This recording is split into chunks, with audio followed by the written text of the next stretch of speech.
The Security Council will now begin its consideration of item 2 of the agenda. I now give the floor to Mr. Miroslav Zenka. You have the floor, sir.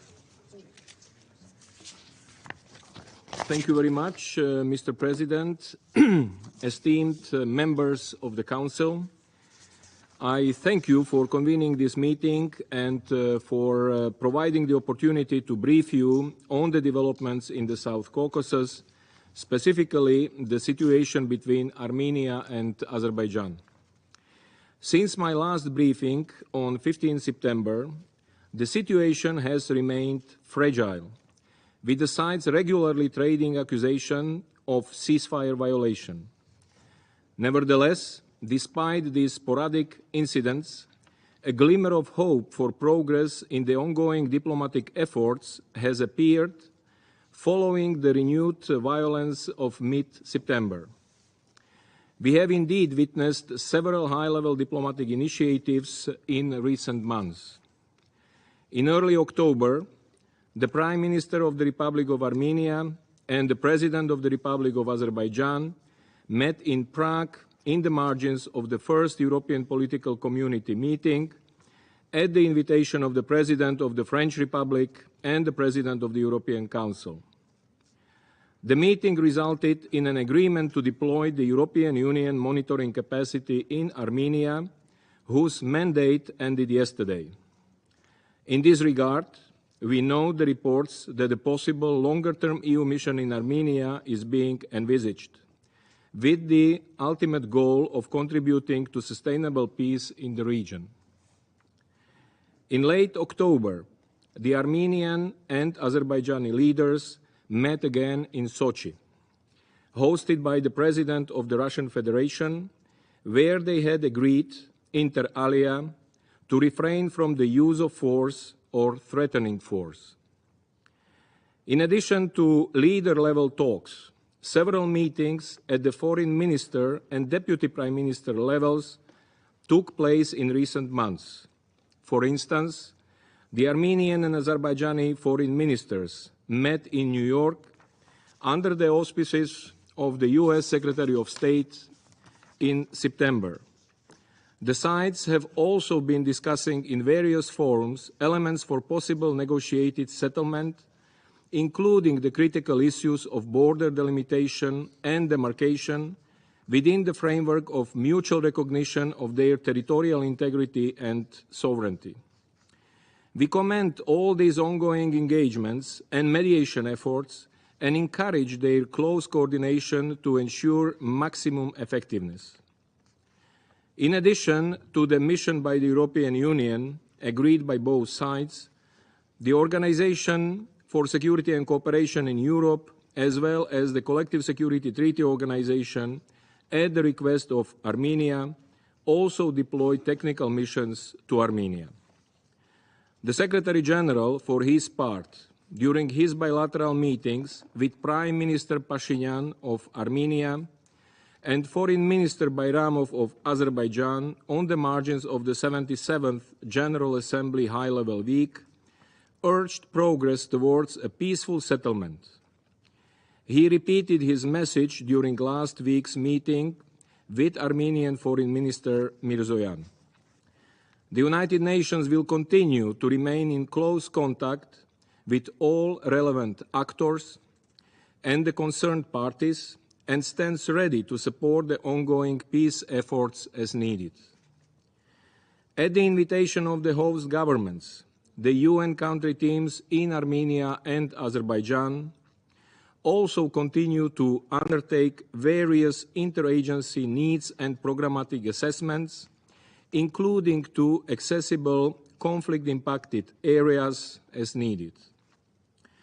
Mr. President, regrettably, despite these promising diplomatic engagements, the tensions both on the Armenia-Azerbaijani border and around areas under control of the Russian peacekeeping forces have not abated as hoped, with various incidents being reported.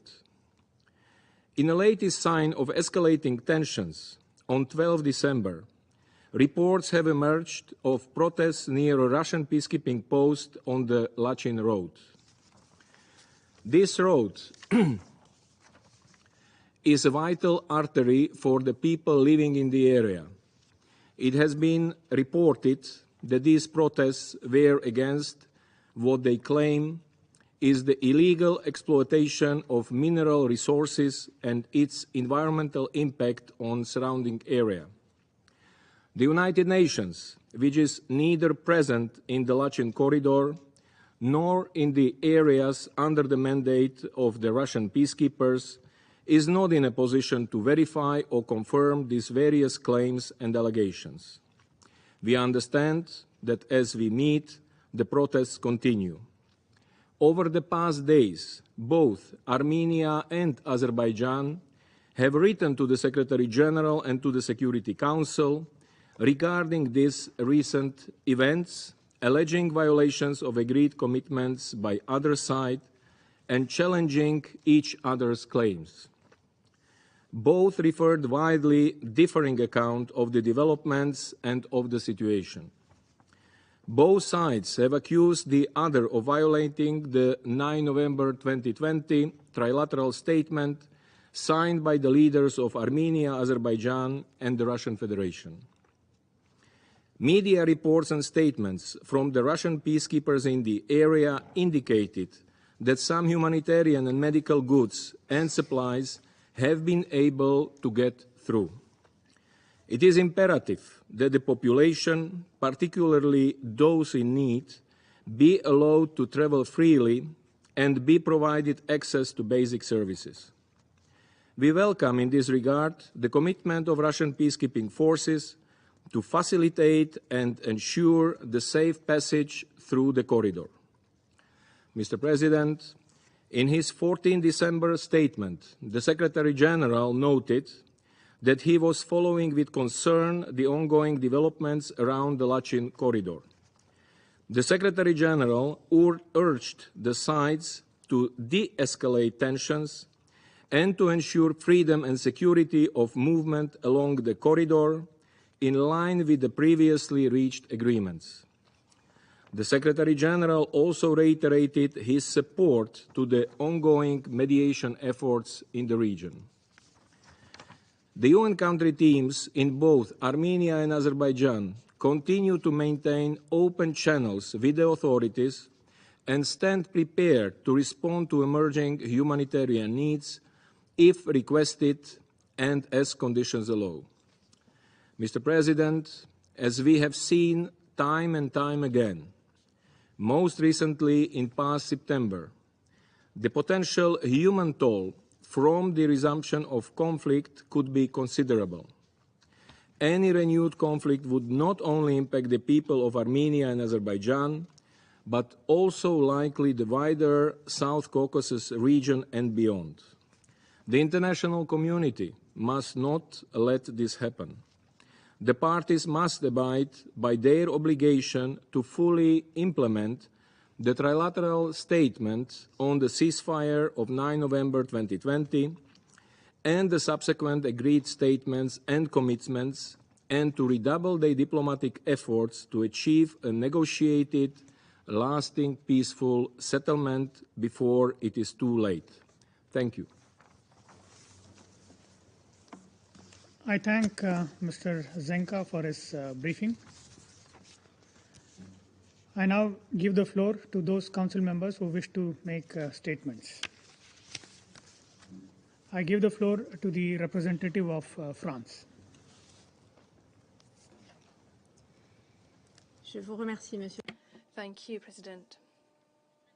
I would like to thank Mr. Jenka for his briefing. Recent events are extremely disquieting. I would like to underscore 2 points. Firstly, obstacles placed in the way of free movement through the access corridor between Armenia and Nagorno-Karabakh since the 12th of December. These are unacceptable. The blocking of the Lachin corridor has the direct consequence of isolating the people of Nagorno-Karabakh. This has humanitarian consequences which are worsening day by day. France calls for the unconditional resumption of movement and supplies through the corridor to Nagorno-Karabakh, whilst fully upholding the rights of the inhabitants. France calls for the implementation of the commitments made within the trilateral statement of the 9th of November 2020. France also underscores that pursuant to the commitment by the Republic of Azerbaijan, security shall be guaranteed for movement of people, vehicles and goods in both directions along the whole Lachin corridor. France also calls for immediate, free and unhindered access for humanitarian organisations and United Nations agencies, particularly the HCR, to those affected, including through the Lachin corridor. France notes that the first ICRC convoys have been organised. Secondly, France calls upon Armenia and Azerbaijan to create a climate which is propitious to the successful conclusion of negotiations underway and to make progress exclusively through dialogue and with no use of force towards resolving all pending issues, including that of the rights and guarantees for the people of Nagorno-Karabakh. Alongside the European Union, France will continue to contribute to the efforts to foster dialogue between Armenia and Azerbaijan.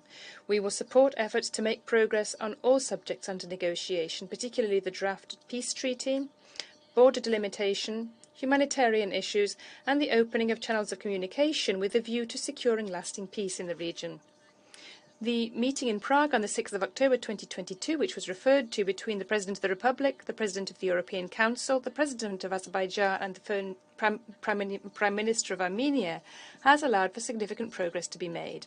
France is at the disposal of all parties to contribute to achieving these objectives alongside all partners and stakeholders, and we have given a draft statement to press, which is open for comments until 10 o'clock tomorrow morning, and I thank you very much for your contributions. Thank you. I thank the representative of France for the statement. Now I give the floor to the representative of United Arab Emirates. Mr. President, I thank Assistant Secretary General Yencha for his briefing. Like other Council members, the United Arab Emirates is concerned with the recent heightening of tensions between Armenia and Azerbaijan, and we continue to stress the importance of de-escalation and restraint. All sides must avoid exacerbating the situation through escalatory action or rhetoric, not least due to potential humanitarian consequences. It is important to ease the situation of civilians and avoid making their lives more precarious. We echo the Secretary General's 14 December statement on ensuring freedom and security of movement along the Lachin corridor, in line with the 9 November 2020 trilateral statement by Armenia, Azerbaijan, and the Russian Federation. These latest developments reinforce the need to find a comprehensive and sustainable settlement building on progress that has been achieved thus far. In this regard, we underline the importance of the trilateral statements, including those of 11 January 2021, 26 November 2021, and 31 October 2022. The UAE reiterates its principled position that there is no lasting military solution to conflict.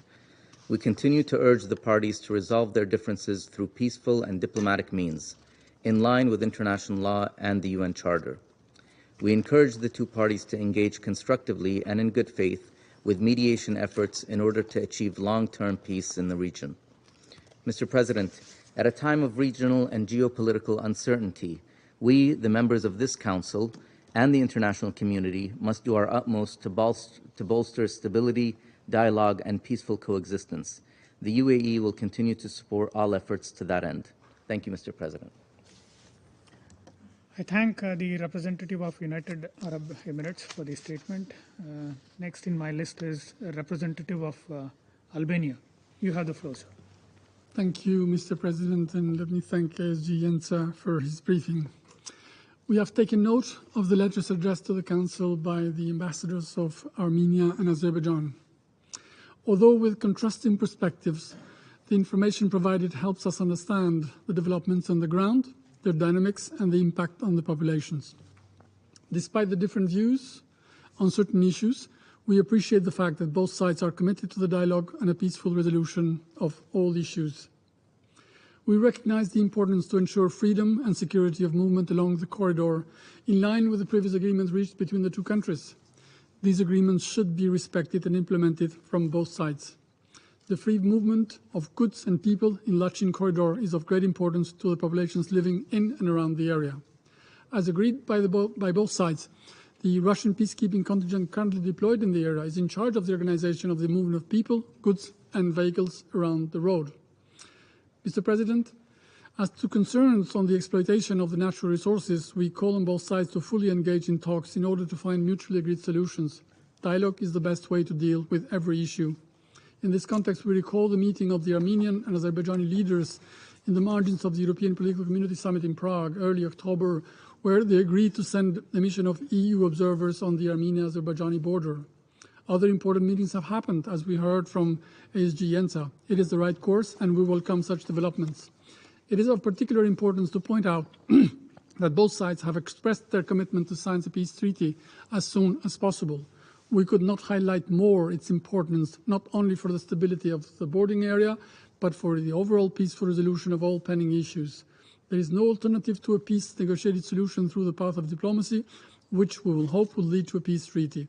The sooner Armenia and Azerbaijan will move in this direction, the better it will be for the people of those two countries and for the region. And I thank you.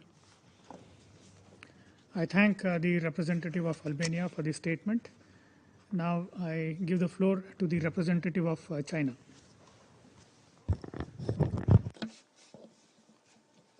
Mr. President, I thank ASG Gencha for his briefing.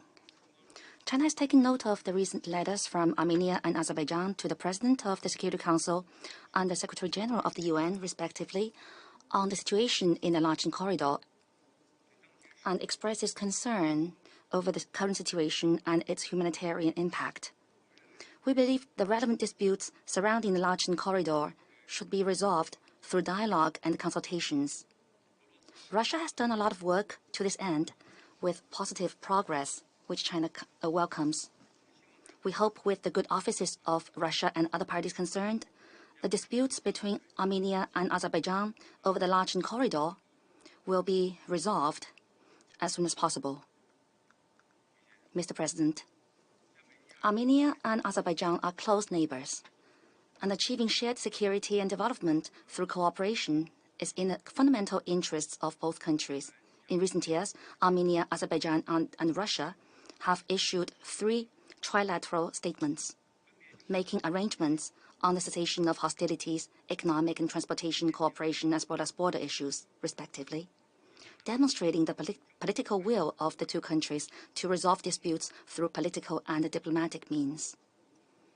We encourage Armenia and Azerbaijan, on the basis of the 3 trilateral statements and with the good offices of Russia and other parties concerned, to meet each other halfway and properly resolve disputes between the two countries based on the universally recognized international law and norms governing international relations. China supports any diplomatic effort that contributes to this goal and will also play a constructive role to this end. Thank you, Mr. President. I thank the representative of China for the statement. I now give the floor to the representative of United States. Thank you, Mr. President. Assistant Secretary General Gencha, I'd like to also thank you for your briefing today. The United States is deeply concerned by the ongoing impediments to use of the Lachin corridor and the growing humanitarian implications of this situation. Let me be clear. Impediments to the use of the Lachin corridor sets back the peace process. They undermine international confidence in this process, and they carry potential severe humanitarian implications. We call on the government of Azerbaijan and others responsible for the corridor's security to restore free movement, including for humanitarian and commercial use, as soon as possible. We are encouraged by the restoration of gas supplies to the people of Nagorno-Karabakh. Any attempt to cut off services essential to the civilian population of Nagorno-Karabakh is unacceptable. The United States will continue to call on all sides to exercise restraint, immediately cease activities that undermine the peace process, and to observe their obligations under international humanitarian law. Outstanding grievances between Armenia and Azerbaijan must be solved through peaceful negotiations. Negotiations are the only way to achieve lasting peace. The international community must do its part and remain engaged in efforts to diplomatically broker a lasting peace. As time has shown, there can be no one-sided or military solution to this conflict. Both parties must recommit to the diplomatic process and reestablish direct lines of communication across diplomatic channels.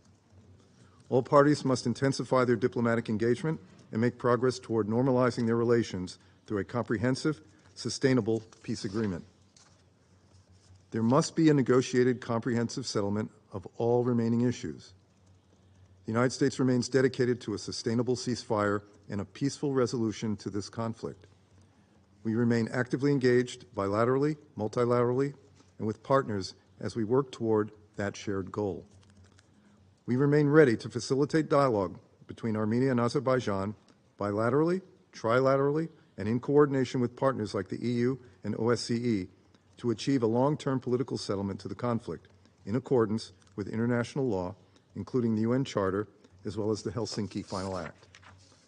I want to close by once again reaffirming the importance of a negotiated, comprehensive settlement of all remaining issues between Armenia and Azerbaijan. Thank you, Mr. President. I thank the representative of United States. Now I give the floor to the representative of Russian Federation. Mr. President, we would like to thank Assistant Secretary General Miroslav Yencha for his briefing. We also note the participation in our meeting today of the permanent representatives of Armenia and Azerbaijan. We are concerned by the information about the blocking of the Lachin corridor, which resulted from disagreements on the development of the ore deposits in the region. The Lachin corridor ensures a link between Nagorno-Karabakh and Armenia. According to the statement made by the leaders of Russia, Azerbaijan, and Armenia on 9th November 2020, the Lachin corridor is under the control of the Russian peacekeeping contingent, which remains a guarantor of stability in the region and is carrying out its objectives effectively. It's important to note that with this statement was signed, sides undertook commitments which need to be strictly abided by, inter alia, to ensure that there are no issues or difficulties for the life of civilians. We expect that a full transport connection will be restored in the very near future. The Russian side, through its Ministry of Defense, the command of the Russian peacekeeping contingent, and through the Ministry of Foreign Affairs, over the course of recent days have been undertaking all necessary efforts to resolve the situation in the Lachin corridor as soon as possible. We've organized regular contacts with our Azerbaijan and Armenian partners. As a result of this work, we managed to obtain the resumption of gas supply to Nagorno-Karabakh and the partial opening up of the Lachin corridor to traffic. Parameters are being agreed upon on the environmentalists from Azerbaijan visits to the ore deposits in Nagorno-Karabakh. Mr. President, we expect that all of the agreements arrived at with Russian mediation, the agreements on ceasefire and the non-use of force, will be implemented. We call upon Azerbaijan and Armenia to exercise restraint and to refrain from the kinds of steps which could increase tension, and also to abide by agreements reached within the trilateral statement made by the leaders of Russia, Azerbaijan, and Armenia on the 9th of November 2020, 11th January, and 26th November 2021, and on the 31st of October 2022. We are convinced that complete and full implementation of the provisions of these statements is the most sustainable way to normalize relations between Baku and Yerevan. All four documents are comprehensive in nature. They are inextricably linked in their provisions, stem from each other. And their implementation will ensure that we have the conditions for sustainable peace in South Caucasus, which is in the interest of not just the countries in the region, but all of their neighbors as well. We intend to continue extending all the necessary assistance to Baku and Yerevan to make sure that the agreements are implemented in the formats and scope which is acceptable to both sides. The trilateral working group on unblocking the economic and transport links in the region continues. It is co-chaired by the Deputy Prime Ministers of Russia, Azerbaijan, and Armenia. The latest meeting of the group took place on the 6th of December. Furthermore, together with the Armenian and Azerbaijani side, we continue working on preparing a peace treaty. It is our view that all disputed issues between Armenia and Azerbaijan should be resolved exclusively through political and diplomatic means, and where it comes to border issues, within the work conducted by the Bilateral Commission on the delimitation of the border between Armenia and Azerbaijan with advisory assistance by Russia. I thank you for your attention. I thank the representative of Russian Federation for the statement. Now I give the floor to the representative of United Kingdom. Thank you, President, and thank you, ASG Jenka, for your very helpful update. The United Kingdom remains deeply concerned at the recent closure of the Lachin corridor. We're pleased that the gas supply to the region has been reinstated, but we continue to call for the immediate reopening of the corridor. The Lachin corridor is the only means by which daily necessities can be delivered to the region. The closure of the corridor for over a week raises the potential for severe humanitarian consequences, especially in the winter.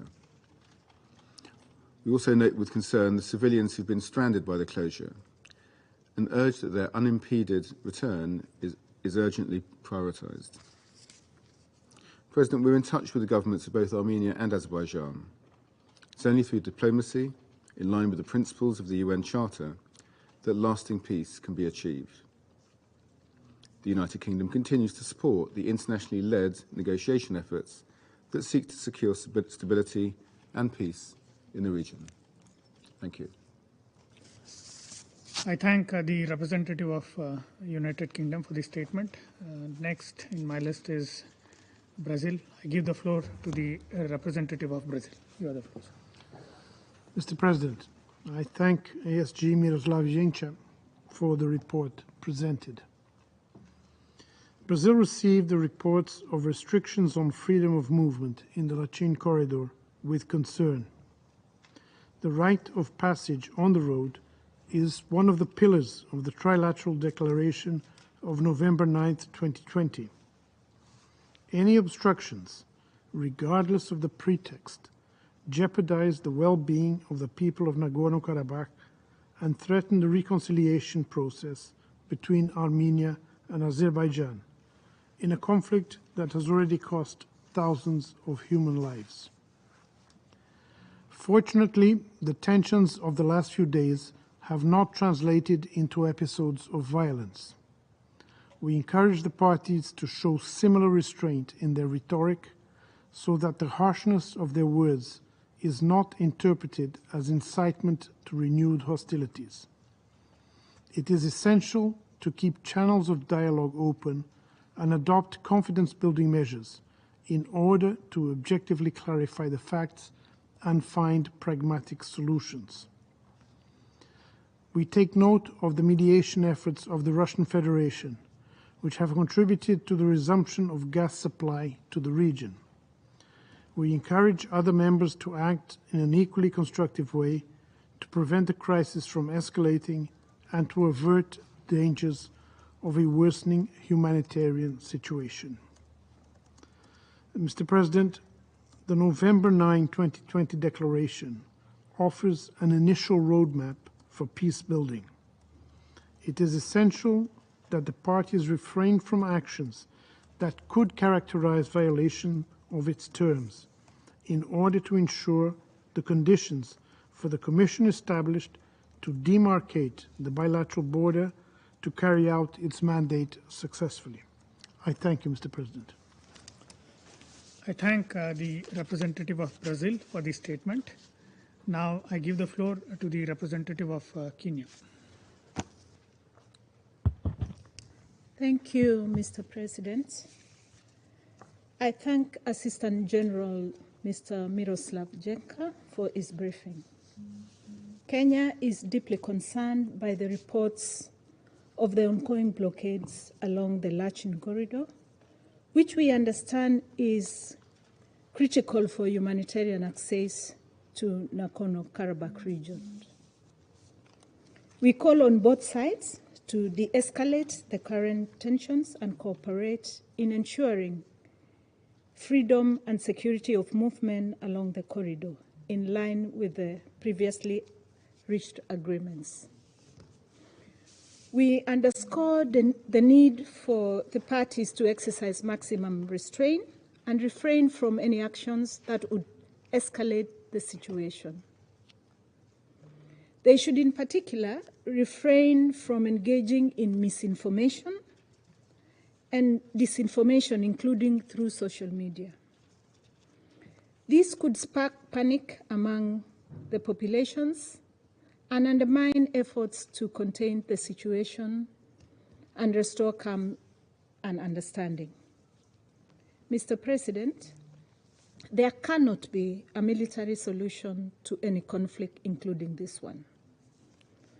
But the deployment of tools available in the United Nations Charter for the Pacific settlement of disputes, including consultations and negotiations, offer the best chances for a sustainable outcome.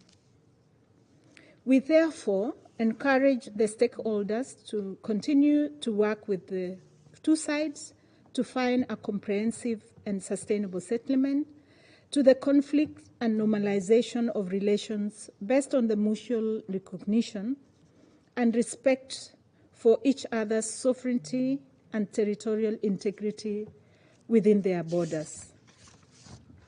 Finally, Mr. President, let me reiterate that dialogue should be pursued as the primary and most viable option in resolving conflicts. The two countries need to engage in good faith. With political will, determination, such engagement will in time yield tangible results that would be of benefit to both countries and their peoples. I thank you. I thank the representative of Kenya for the statement. Now I give the floor to the representative of Mexico. Muchas gracias, señor presidente. Thank you very much, President. Like previous ambassadors in speaking, I should like to thank Assistant Secretary General Yencha for the information he has shared with us. We also thank the representatives of Armenia and Azerbaijan for being here with us. Mexico is following with great concern the increase in tensions around the situation in the Lachin corridor. The possible humanitarian consequences of this situation due to the provision of humanitarian assistance in the area during very worrisome conditions aggravated and exacerbated by the winter months. If blockages to movements of people and vehicles continue, are all very worrisome. We therefore call for free movement to be allowed along the whole corridor, pursuant to the provisions of the 9th of November 2020 agreement. And we call for international law to be abided by, and in particular international humanitarian law. Mexico reiterates its call upon the parties to respect and fully implement all of the provisions of this agreement and to resolve their differences through dialogue, with a view to concluding a peace treaty which will contribute very much to regional stability. We call upon all international protagonists able to exert influence or dialogue with the parties to urge them to resolve their differences through diplomatic means, as I said. Above all, though, we urge the parties to avoid any action which could stoke tensions or trigger an escalation in violence. The human cost in past crises has already been very high, and any situation which could endanger civilians must be avoided. Thank you very much. I thank the representative of Mexico for the statement. I now give the floor to a representative of Norway. Thank you, President. And I thank ASD Gensha for his brief. We regret that tensions have been on the rise in recent weeks. Norway is particularly concerned by developing severe any disruption to the supply of essential goods and services harm the most vulnerable group first. This can and must be avoided. We call on all parties to adhere to the agreements expressed in the trilateral statement of 9th November 2020. In particular, we call on Azerbaijan to guarantee safe movement along the Lachin corridor. It is in nobody's interest to trigger an avoidable humanitarian situation in Nagorno-Karabakh.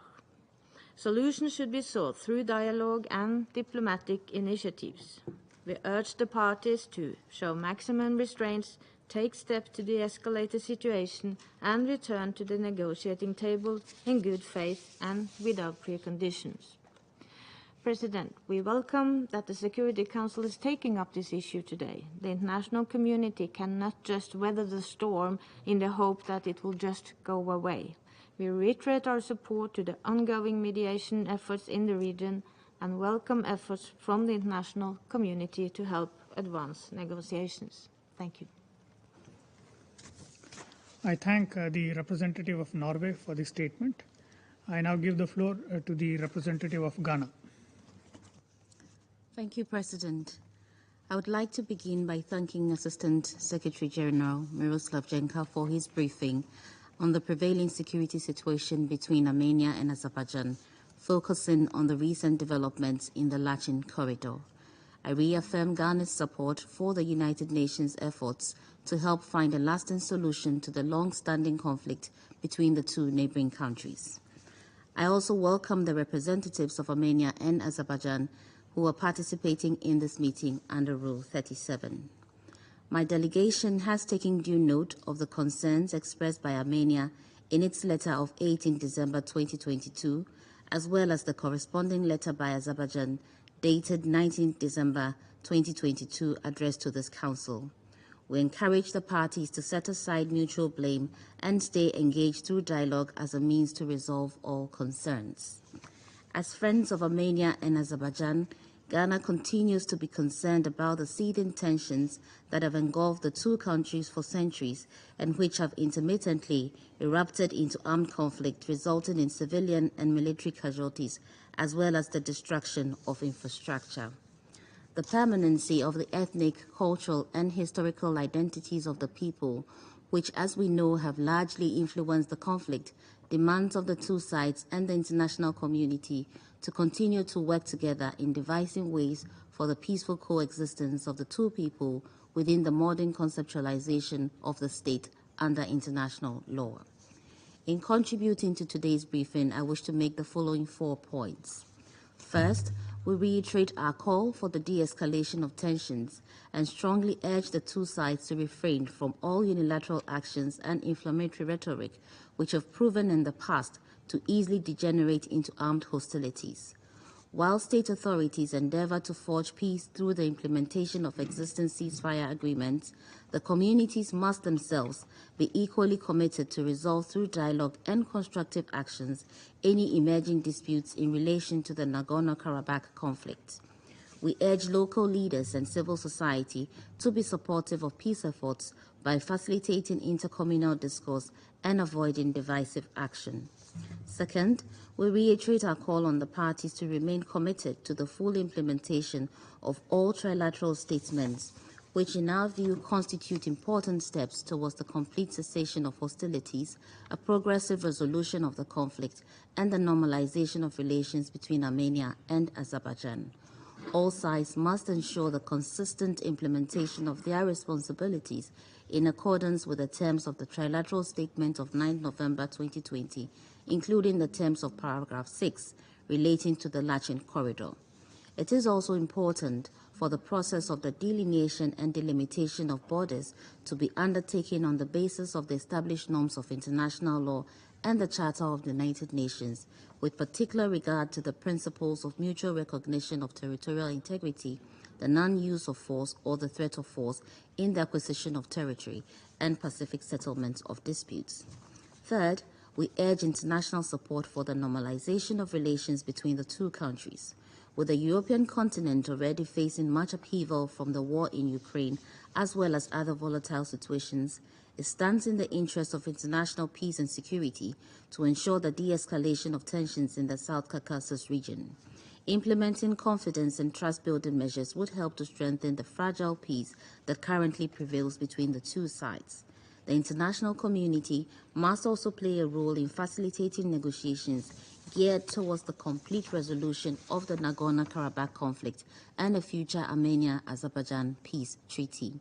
We remain supportive of ongoing international mediatory efforts by the Russian peacekeeping force, as well as engagements by the European Union Council, the OSCE Minsk Group co-chairs, and the CSTO.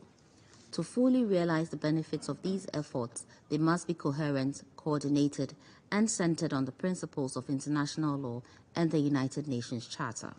We further urge the two sides to remain open and committed to the various mediatory efforts geared towards achieving lasting peace, which has eluded their peoples. Fourth, we emphasize the need for both sides to prioritize humanitarian interests of civilian populations. Both sides must ensure that actions which could inadvertently violate the fundamental human rights of the people, including the right to freedom of movement, are avoided. Any real or perceived blockade to the Lachin corridor must be addressed as a matter of urgency to ensure the uninterrupted and safe movement of all persons and commercial goods. Finally, allow me to reaffirm Ghana's commitment to the Council's collective aspiration for peace, security, and stability between Armenia and Azerbaijan and the wider Caucasus region. I thank you, President. I thank the representative of Ghana for this statement. Now I give the floor to the representative of Ireland. Thank you, Mr. President, and thank you also to Assistant Secretary General Yencha for your briefing. Mr. President, Ireland, like others, is seriously concerned by the ongoing obstruction of the Lachin corridor, which began on 12 December and has severe implications for the local population. Without the free movement of people, goods, food and medical supplies through this vital corridor, the people of Nagorno-Karabakh will surely face a humanitarian crisis this winter. As Council, we must do everything we can to avoid this and to prevent another man-made catastrophe emerging on our watch. Ireland therefore calls on the Azerbaijani authorities to immediately and unconditionally restore freedom and security of movement along the Lachin corridor in line with the trilateral statement of 9 November 2020. As state parties to the International Covenant on Civil and Political Rights, Armenia and Azerbaijan have an obligation to ensure the right to peaceful assembly. Any legitimate exercise of this right should be respected, while also ensuring that it does not compromise public safety, public health, and the rights and freedoms of others. Now is the time for restraint and de-escalation. It is time to moderate rhetoric and to refrain from threats and provocation. It is time to continue important reconciliation efforts to prevent further unnecessary loss of life. Concerns can and indeed should be addressed through dialogue and consultations with the parties involved. We welcome the steps undertaken by the leaders of Armenia and Azerbaijan to overcome their differences and reach a durable and sustainable peace in the region. Ireland supports a negotiated, comprehensive and sustainable settlement of the conflict, including on the long-term status of Nagorno-Karabakh. We maintain our full support to the international format of the OSCE Minsk Group to pursue this objective. We strongly support the continued active engagement of the European Union to support the sides in their important work to peacefully resolve remaining issues, including through the Brussels dialogue process. Together with our EU partners, Ireland supports the common goal of a South Caucasus where people can live in peace, security and prosperity. I encourage all of us around this table to do the same. Thank you. I thank the representative of Ireland for the statement. Now I give the floor to the representative of Gabon. Merci, Monsieur. Thank you, Mr. President. I would like to thank the Assistant Secretary General Miroslav Yencha for a very clear briefing on the situation along the Lachin corridor and on the tensions between Armenia and Azerbaijan. We are concerned by the information received. They describe the closure of the Lachin corridor since the 12th of December, something that could result in a humanitarian crisis. The right to move through the corridor must absolutely be guaranteed. It's important for us to draw lessons from large-scale September clashes along the border between the two countries. They resulted in numerous victims on both sides, and we call on all parties to restrain from provocative rhetoric which could fuel antagonisms. The parties need to abide by the ceasefire agreement signed on the 10th September 2020. We take note of the position of the Azerbaijan authorities who defend themselves against any intention to block the corridor and underscore the environmental risks resulting from the exploitation of natural resources in the area. Whatever the situation, an independent investigation needs to be conducted to find facts and inform the Security Council on the reality of the situation along this road, which is indispensable and vital for making sure that people receive supplies. We reiterate the need to continue negotiating on the basis of the tripartite agreement so as to find agreement on crucial outstanding issues, in particular signing a peace treaty, border delimitation. We call on both parties to de-escalate and to do their utmost to lower tensions and improve the daily lives of the impacted people, in particular now during winter. Given how fragile the situation on the ground is, the international community has to mobilize so as to promote dialogue on a solution which would provide for a peaceful coexistence between the two countries. We encourage all regional initiatives that could lead to building lasting peace. I thank you. I thank the representative of Gabon for the statement. I shall now make a statement in my capacity as the representative of India. I thank ASG Gensha for updating us on latest developments related to the situation at the Armenia-Azerbaijan border, medicine to Nagorno-Karabakh. This is a matter of deep concern and has the potential to precipitate into a humanitarian crisis. We join the Secretary General in calling for de-escalating tensions and to ensure freedom and security of movement along the corridor in line with the previously reached agreements. We reaffirm our support to the ongoing mediation efforts in the region. It has been our consistent position that such disputes should be settled through diplomacy and dialogue. We encourage both sides to pursue diplomatic pathways to arrive at a lasting and peaceful solution. We continue to reiterate that the global order is anchored on international law, the UN Charter, and respect for territorial integrity and sovereignty of all states. I now resume my function as President of the Council.